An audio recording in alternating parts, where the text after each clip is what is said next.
Elle frappe tous les ans. Elle hante tous ses possesseurs. Elle est imprévisible. On l'appelle... On l'appelle la malédiction du bandit noir.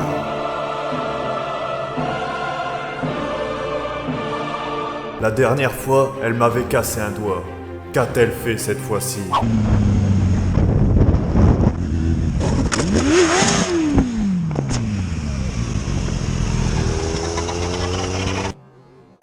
Analysons tout ça de manière non professionnelle. Bon, on arrive en haut d'une côte où il y a un céder le passage au bout. Et du coup je regarde les voitures et je me dis bon bah ça passe pas, je vais m'arrêter au céder le passage plus loin. Parce que en fait je pensais que mon ami était déjà parti lui. Et dès que je tourne la tête, bah là il y a une moto pile en face de moi. Et donc je freine plutôt brusquement et je bloque l'avant, ce qui fait que je glisse sur les graviers, on l'entend bien.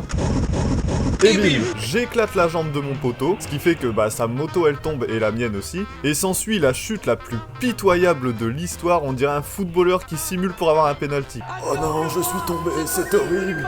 Que vais-je faire ? Et puis après on ramasse les motos et on constate les dégâts. Donc pour les dégâts d'ailleurs, le FZ1 que j'ai percuté, il a la platine gauche du repose-pied qui a été tordu, le levier d'embrayage qui a cassé et l'embout de poignet qui a été un petit peu abîmé aussi. Et pour les dégâts du bandit, il y a le support du compteur qui a été cassé, ce qui fait que le compteur il bouge complètement et il tient plus. Il y a le levier d'embrayage aussi, le guidon qui a été complètement tordu. Puis après c'est de l'esthétique quoi, il y a des grosses marques, des grosses rayures, des impacts, bon bref.